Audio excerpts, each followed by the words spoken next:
Hi, welcome to AFTV. I've got Liam with me. We've just drawn 0-0 to Atalanta at the Together Stadium. Liam, long journey, long trip, long Thursday night. Thoughts on the game? Was the result a reflection of the whole day, or was it a result that you're frustrated with? Are you annoyed that we come out of a draw, or happy in the end because we didn't concede?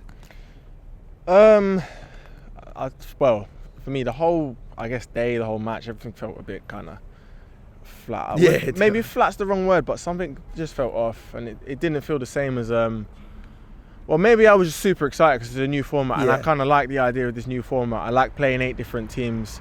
I like that we're going to have more games. I know the players complaining about it, but I like we're going to have more games and more opportunities to visit different places like this. Yeah, as a fan, it feels nice and exciting. And maybe obviously at the back of the North London derby as well, you kind of had a bit high expectations for this match. Yeah, I did. Maybe because it's the first one as well. It's just kind of Champions League's back. It's exciting, but I got here and I landed and I was running a tiny bit late and they held my ticket back for collection as well, so I had to go and show ID and all that. And just about got my ticket, got to the fan park, everyone had left, so I didn't really get the same atmosphere pre-game. Fair. And yeah, I don't know, and the intensity on the pitch I thought was going to pick it up for me, but it just never happened. It never clicked, and I think it got to about the 65th minute today, and I thought it's not going to happen for us.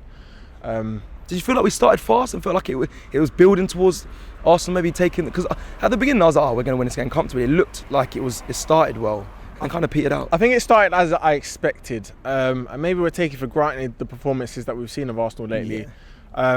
It again felt like if we're going to do this, it's going to be a set piece, because obviously we're missing a key piece to our attack, which is Martin Odegaard. And I think him being away is proving his worth, because I think we're going to struggle to put the ball in the net. I really do for the next couple of games, and I don't know how long he's out for. I think Mikel said it could be a couple of weeks now, which is absolutely terrible news for us.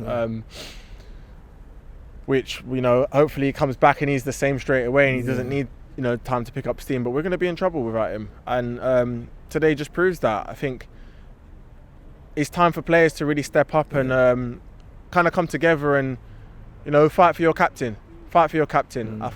Sterling should have come here with, I think, a little bit more about him, with something to prove. I think Cuadrado had more to prove than Sterling out there today. He looked more exciting, and I don't like calling out individual players. And yes, he's only had a few minutes off the bench, but our players stepping up though. So it's a good point. Players are getting injured. Players are getting being either suspended or whatnot. Are the players that are filling those positions stepping up for you, especially for what you've seen tonight? Because we had a strong side out there tonight. From what I've seen, I'd like to see a little bit more. I think man of the match hands down was David Raya today. Another outstanding performance. He didn't put a foot wrong, and that penalty save followed by the follow-up save, he had no right to keep us in this game, but he has. And I guess that was when we saw a bit of intensity from the team, where we got a little bit of a boost, a little bit of the crowd were up for it at that point, but it never really materialised into anything, which is so disappointing. And I was chatting to some of the people in the ground, and obviously the new format, you don't really know what you need to qualify anymore, so it's a bit more tricky, because with the old format, you got your 6 games, and you kind of tell by the other results how many points you're going to need, but now you've got no idea. Theoretically, you could have 3 or 4 teams get maximum points in this competition, because we're all playing different sides now. You could have 3 or 4 teams finish on 0, and is there really a difference? If you're not going to get that top 8, is there really a difference between 9th and 24th? Is it, we don't know. We don't know. I think it's tricky. I think the best thing to do is win all your games, and that's why I was kind of pushing for some attacking subs earlier in the game, but then who? So I don't know. It's a tough one, and I don't know. It's yet to be seen whether a point is a good point or a bad point. So I'm going to sit on that plane and scratch my head on the way back home, because I'm probably confused at what I've just watched and whether it was good or not. I have no idea. Maybe I'm waffling a bit now. It's late. It's after 12. They held us back for way too long after that game.